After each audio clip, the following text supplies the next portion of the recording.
다음에는 이제 배수통기 설비와 관련된 부분인데, 그 배수관 설치하실 때는 일단 무엇보다도 기울기 시공을 잘해야 되죠. 배수관이 기본적으로 중력에 의해서 자연 유화하는 형태로 이렇게 배수가 되는 거다 보니까 이 기울기가 적정하지 않으면 당연히 배관 막힘 하자가 집중적으로 발생할 수밖에 없어요. 그래서 배관 막힘 하자의 상당수는 기울기가 부족해서 된 경우가 많아요. 많은 경우보다도. 뭐 많은 경우에 그나마 이렇게 좀 쓸려 내려간다 치지만 기울기가 부족한 경우는 가다가 이물질 휴지 같은 게 한번 가라앉기 시작하면 그 다음 게 오는 게 또 거기서 걸려서 집중적으로 발생을 하죠. 그래서 기울기 시공이 물 흘러가면서 이물질이 쌓이지 않게끔 적정한 기울기가 좀 돼야 되는데 이 부분을 관리하는 게 현장에서 조금 잘 안 돼요. 그래서 반드시 이 부분을 관리하실 때는 일단 시공 상세도에 도면 그릴 때부터 그 횡조관 같으면 중간 처음에 시작할 때 높이, 두 번째 높이, 세 번째 높이, 중간중간에 그 설치 높이를 반드시 표현을 해주시고 그 설치 높이가 길이를 봐서 몇 분의 1이 되는지 표준 시방서에 있는 그 기울기가 나오는지를 도면으로 일단 먼저 확인하시고 그 다음에 이제 현장에서 작업을 하실 때 이 관리하시는 분이 시공사나 또 시행단에 계시는 분들이 현장에 나갈 때마다 그런 부분들을 주기적으로 이렇게 체크를 해주셔야 돼요. 그래서 이게 다 횡주관서부터 위에 그 연결되는 배관까지 다 설치해 놓고 나서 나중에 봤더니 기울기가 부족하더라. 이 기울기를 파이프를 더 내리든가 올리든가 해야 되는 이런 상황이 되면 결국은 위에 연결됐던 배관들을 다 풀러내서 그 길이를 다시 조절해서 이렇게 해야 되거든요. 그러다 보니까 굉장히 이 부분들이 나중에는 보수하기도 어렵고 힘든 그런 부분들이 되고 또 중간에 뭐 예를 들어 벽체 같은 거를 관통했다든지라면 그 벽체 또 다시 따내든가 어떻게 해야 되니까 굉장히 쉽지 않은 일이 돼요. 이 배수관의 기울기 시공이 굉장히 좀 어려운데 도면에서 보시다시피 이제 처음의 부분, 중간의 부분 이런 부분들에다가 다 그 레벨을 표시를 해놔서 이 부분들대로 시공이 되고 있는지를 계속 좀 관리를 좀 해주셔야 되고 그 다음에 이제 배수관 관련해서 YT관에 대해서 좀 말씀드리고자 하는데 요즘은 YT 배관이 너무나 편리하다 보니까 Y관에 45도 엘보를 합친 게 이제 YT잖아요. 그래서 제품들이 뭐 모든 업체에서 나오다 보니까 아주 편리하게 쓰고 있는데 이게 YT가 지금 이게 위에서 쳐다본 거예요. 위에서 이렇게 내려서 보면 사실상 거의 90% 이상의 그 부분이 그냥 직각으로 뚫려 있고 나머지 10% 정도인데 그나마 이 뚫려 있는 그 부분이 좀 이렇게 어떤 유류 흐름을 방향을 바꾸는데 관여를 하려면 밑에서부터 물이 어느 정도 차 올라와야 돼요. 바닥에 약간 깔린 상태에서 가면 꺾이는 부분에서 흐름을 바꿔주는 그런 흐름이 생기지가 않아요. 그래서 사실상 T에 해당하는 그런 부속인데 현장에서는 이렇게 YT관을 수평배관에 굉장히 많이 쓰고 있죠. 일반적으로 특별히 강조를 하지 않으면 대부분 이렇게 쓰는 경우가 많이 있는데 우리 이제 표준 시방서에도 보면 배수지관이 합류할 경우 반드시 45도 이내 예각을 하라고 돼 있어요. 이게 45도라고 보기엔 좀 어렵다라고 저는 보고요. 그 다음에 그 뭐 T형 이음새, SD, 크로스 이음새 이런 거 사용하면 이게 T형 YT잖아요. 저는 이거 T형 이음새라고 보거든요. 이걸 Y가 45도 각도를 가진 Y형 이음새라고 보기는 좀 어렵지 않나 저는 그렇게 생각을 하고 이게 이제 맨 처음에 YT관이 나온 게 예전에 주철관 같은 거 공사할 때 이제 뭐 허브 타입 같은 경우 특히 이제 안에 양 채우고 납으로 녹여서 납 때린다고 그러죠. 이렇게 해서 이음 부분을 하다 보니까 한 개솔에도 그런 이음 부분을 줄이는 게 굉장히 현장 시공성하고 밀접한 관계가 있었어요. 그래서 그때는 지금도 이렇게 나오지만 Y관에 45도까지 일체화된 긴 롱 YT관이었죠. 이런 부분들이 나왔는데 이게 이제 PVC 업체들도 그 이유에 따라서 하다 보니까 무분별하게 사이즈를 좀 줄이다 보니까 주철관하고 제작하는 방식이나 이런 게 달라서 그런지 모르겠지만 Y보다는 T에 가까운 형태로 너무나 이게 간결화돼 버려서 기능상 Y관의 기능을 제대로 좀 하지 못하고 있는 그런 상황인 것 같아요. 그래서 지금 보면 이제 이게 원래 이렇게 해야 되죠. Y관에 45도 이내 각도로 여기도 45도, 여기도 45도죠. Y에 45도 그 엘보를 쓰게 되면 이게 이제 표준 시방서에 있는 내용인데 이런 부분들이 심지어 이렇게 90도로 써놓는 이런 경우들도 좀 많아서 그 YT관을 어디에 쓸 수 있느냐? YT관 사용이 가능한 부분은 일단 수평배관에서 합류하는 부분이 아닌 경우 예를 들어 이제 수직배관이죠. 수평배관이 오다가 수직배관인 경우에는 YT를 쓰더라도 어차피 들어오면 밑으로 뚝 떨어지잖아요. 흐름 자체가 자연스럽게 끝으로 유입할 수 있는 뭐 큰 문제가 없기 때문에 이런 수평 배관을 입상 배관에 연결하는 부분은 YT 써도 제가 볼 때는 문제가 없다고 보고요. 그 다음에 이제 통기관 같은 거 연결할 경우, 여기도 지금 이게 이제 통기관인데, 수평 배관에 통기관 연결할 때는 뭐 전혀 YT 써도 어떤 물 흐름이나 이런 부분에 지장이 없기 때문에 통기관을 연결한다든지 아니면 통기관과 통기관 사이에 연결하는 경우, 물배관이 아닌 경우죠. 이런 경우에는 YT 쓰시는 건 전혀 문제는 없겠죠. 심지어 이렇게 부식도 써놓는 경우도 있고 한데, 이런 경우 현장에서 다니시면서 보이면 계속 좀 주의를 좀 주셔야 될 것 같고. 그 다음에 이제 YT, 이 끝에 소자구를 쓰실 때도, 이 소자구 쓸 때 이렇게 써놓으시게 되면 어디 중간에 배관이 막히면 이 횡주관에 있는 모든 물을 다 빼내야 돼요. 천장 속에서. 굉장히 좀 어려운 작업이 되겠죠. 그래서 이렇게 45도 써서 좀 위로 들어놓으면 배관 위쪽에 찬 요 물만 빠지고 나면 수평 배관의 물은 조금만 빼도 이제 이렇게 소재 작업이나 유지 보수가 가능하겠죠. 그래서 소재구는 이렇게 좀 들어서 쓰는 것이 좀 바람직하고 뒤에 사람이 점검할 수 있을 만한 공간을 좀 두고요. 그럼 뒤에 설치하실 공간이 안 나오게 되면 이 배관을 좀 앞에서 이렇게 꺾어서 소재구를 좀 앞으로 당겨서 공간을 확보해 주면 되겠죠. 그 다음에 이제 통기관인데 통기관도 현장에서 좀 잘 시공이 안 되는 경우가 많아요. 우리가 통기관도 보면 여러 종류가 있는데 일반적으로 아파트에서는 입상관 위에 통기관을 연결해서 대기종으로 나가는 신청 통기관 방식으로 많이 되고 있고, 오피스 건물이나 일반 건물에서는 지관의 말단에 회로 통기관을 연결해서 입상까지 끌고 와서 입상 통기관에 연결하는 그 회로 통기 방식이 있고요. 간혹 도피 통기관이 있는데, 도피 통기관은 설치하는 경우가 그렇게 많지는 않은 것 같아요. 제가 여태까지 공사를 하면서 설계 나온 거 보면 대부분 회로 통기관, 입상 통기관, 아파트 같은 경우에는 뭐 그냥 신정 통기관이 보통 이렇게 되고, 요즘 이제 고층 아파트도 30층 이상 올라가고 그러면 이 입상 배관은 보통 100mm죠. 그것만 가지고는 이 신정 통기 역할을 못해요. 중간에 코어가 잘 안 생긴다는 거죠. 동시 사용률이 높을 때는. 그래서 통기 능력이 너무 현저히 떨어지는 문제들 때문에 요즘은 30층 이상 되는 경우에는 아파트도 별도로 통기관을 세워서 5개층마다 이렇게 통기관을 연결해주는, 결합 통기를 연결해줘서 하는 그런 신정 통기하고 결합 통기, 별도의 통기관 세우는 요거를 병행해서 하는 방식으로도 지금 이제 설계가 좀 많이 나오고 있는 추세고요. 일반적인 건물에서는 요 도피 통기관도 좀 필요하다고 봐요. 이 중간에 있는 위생기구에서 이제 뭔가를 쓰면 이렇게 배수가 이렇게 흘러내려가면서 뒤에서 이제 공기도 딸려 들어와야 물이 앞으로 잘 나가겠죠. 뒤에서 공기가 안 빨려 들어오면 앞으로 물이 나가려고 해도 뒤에 진공이 걸리니까 물이 정체가 될 테고, 그래서 뒤에서 이제 공기 넣어주는 건 좋은데, 그럼 마찬가지로 앞으로 밀고 들어갈 때 이 라인이 좀 길게 되면 이 안에 중간에 차있던 공기가 입상으로 잘 나가면 되는데, 입상에서도 또 위에서 동시 사용률이 높아서 낙하되는 물들이 많으면 이 중간에 있는 공기들이 잘 빠져나가지 못하겠죠. 그럼 물이 또 정체되니까 이 입상관까지 사이에 있는 공기를 빼주기 위한 도피 통기관이 이 입상관 연결되는 지점 근처에 좀 있어야 되겠죠. 우리 설계 기준에도 보면 그렇게 돼 있어요. 위생기구에 한 가지 지관에 연결되는 위생기구 숫자가 8개가 넘어가게 되면 추가적으로 통기관을 연결해줘라, 이렇게 돼 있기 때문에 이 도피 통기관이 누락되는 경우가 있는데, 상황이 된다고 하면 가급적 도피 통기관을 좀 연결해 주시는 게 좋겠고요.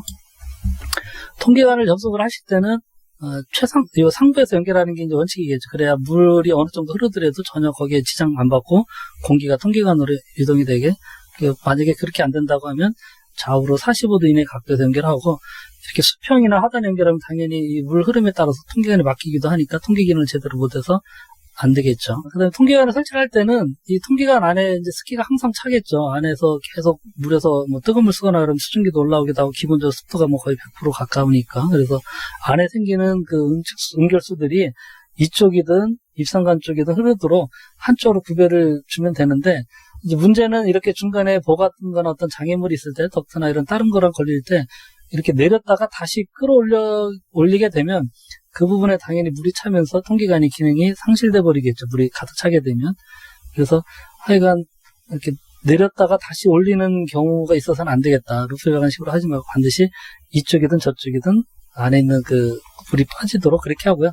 그 다음에 또 하나는, 통기관은 표준 시방서에 이렇게 돼 있어요. 위생기구에 물넘침 수위보다 150mm 이상 높은 위치에서 수평 배관해라. 위생기구 물넘침 높이보다 15cm 위에서 수평 배관하라고 하는데, 이걸 뭐 실내 노출해서 수평 배관할 수는 없으니까 결국은 위로 끌고 올라가서 천장 속에서 수평 배관을 할 수밖에 없죠. 그래서 통계관 설치 위치는 위생기구가 설치된 그 층의 천장이에요. 근데 이제 보통은 보면 요 밑에 층 천장에서 이렇게 수평 배관해 갖고 통계관, 입상 통계관 연결하는 경우가 상당히 많아요, 상당히. 그래서 이런 부분들은 기본적으로 잘못된 시공이에요. 왜냐하면 우리 그 대부분의 위생 배관 개통도에도 보면 도면이 이렇게 되어 있어요. 입상 배관 있고 수평 배관들 있고 거기서 점선이 통계관이죠. 통계관을 딱 올려서 위층에서 자기 층이죠. 위생기구가 설치된 층에서 수평 배관에서 이제 입상에 연결하도록 다 오배수 배관의 통계는 이렇게 자기 층 위생기구가 설치된 층에서 이렇게 하도록 그렇게 이제 도면들이 다 나오는데 화장실 배관 상태도 같은 데도 이제 보면 그렇게 돼 있어요.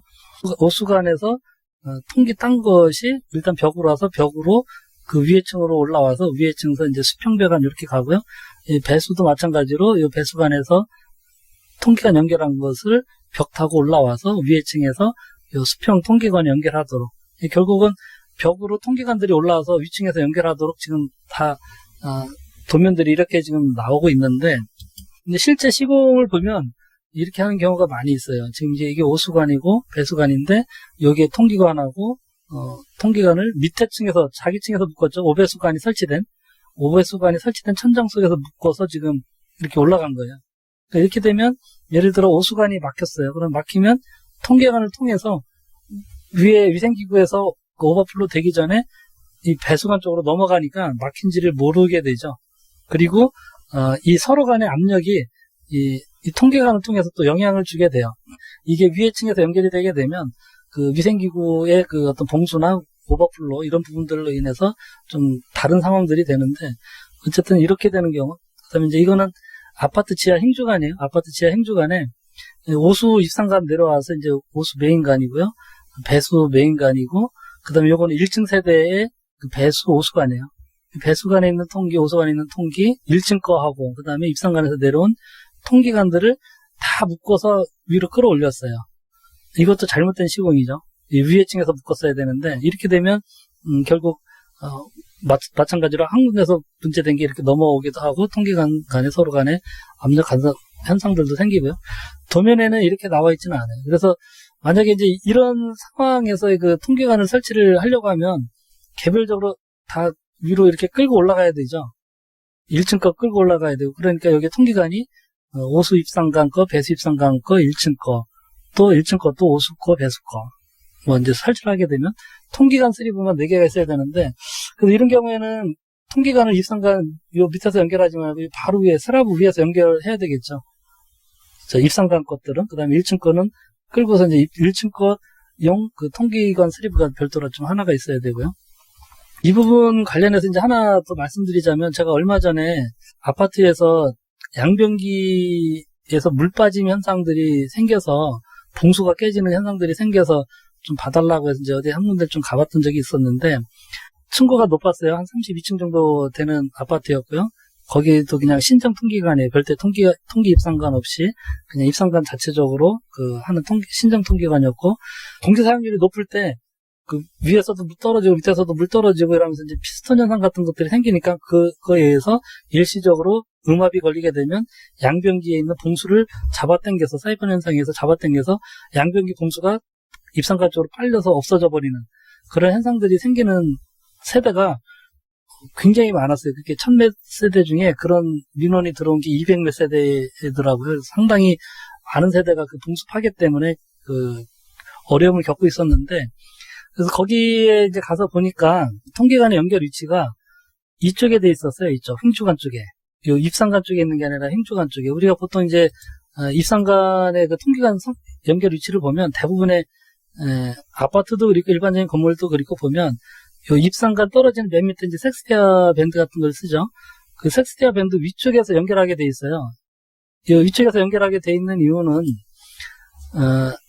입상관에서 물이 이렇게 떨어져요. 그럼 밑에 이제 섹스티아 밴드를 써놓는다 하더라도 물 동시 사용률이 많을 때는 섹스티아 밴드에서 이제 물이 좀 차면서 이렇게 내려가는데 그게 미처 잘 못 차면 이렇게 이제 물이 좀 차오르거나 이런 심하면 그런 현상도 생길 수 있겠죠. 어쨌든 여기서 물이 한꺼번에 그냥 내려오던 거 그대로 쑥쑥 잘 빠지면 다행이겠지만 일반적으로 정체가 되겠죠. 방향전환을 하기 때문에.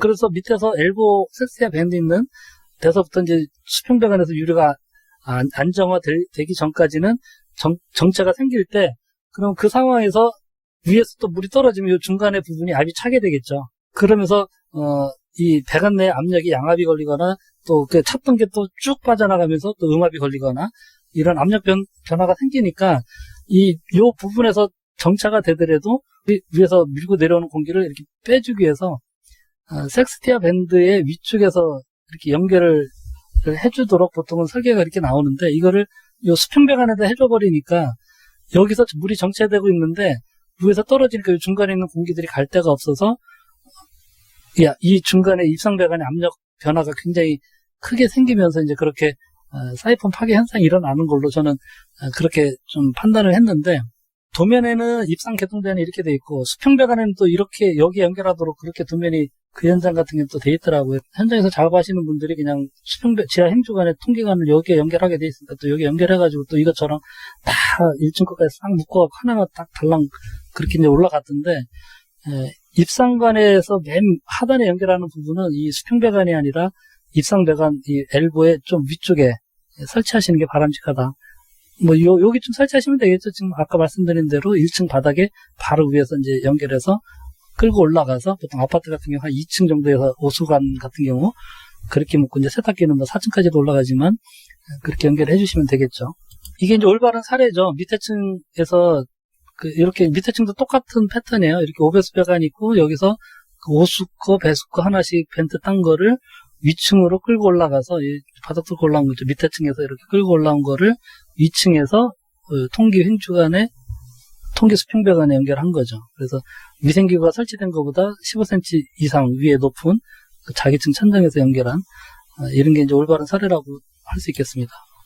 다음은 이제 오배수 배관 위생설비 관련해서 이제 요즘 층상배관이 좀 많이 늘고 있는데, 층상배관이 이제 층간소음 문제에 대해서 설비적으로 대처할 수 있는 가장 이제 확실한 방법이죠.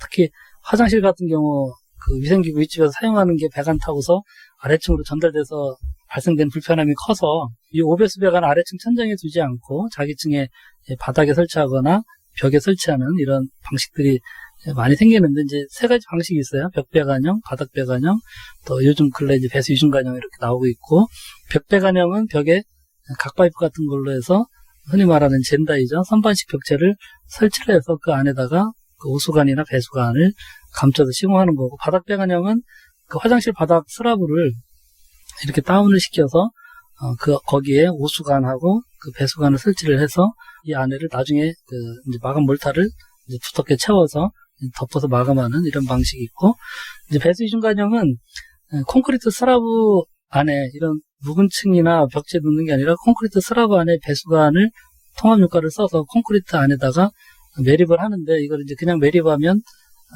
관련된 법규에 이제 저촉이 되는 부분이 있어요. 그래서 안에 그 호스를 넣어서 이중관 형태로 콘크리트에 매립을 하고, 오수관은 이 선반식 벽체 젠다이 안에 설치를 해서 이제 그 매립을 해서 오수관은 벽면에 설치하는 방식인데, 이 층상배관 공법이 층간소음 문제의 확실한 해결 방법도 되고, 유지보수나 이런 거를 이제 자기 집에서 하니까 또 나중에 그 개보수하거나 이럴 때 좀 용이한 부분, 그 다음에 요즘 이제 장수명 1000세대 이상 장수명 주택 인증이라든지 주택 성능 인증 같은 거를 받아야 되는데, 그때 가점이 있어요. 층상배관이 소음 문제나 유지관리, 개보수 이런 부분들 때문에 장수명이나 그 주택 성능 인증 이런 거 할 때 가점 사항으로 또 적용이 돼서 점점 좀 많이 늘어나야 되는데, 실제 보면 이게 이제 초창기 우리나라 보급된 지 한 10여 년이 넘었지만 일단 시공이 조금 어려운 부분들도 있어요. 뭐 방수층을 뚫고 나가야 된다든지 서랍을 다운시켜야 된다든지, 그 다음에 하자 같은 것들도 좀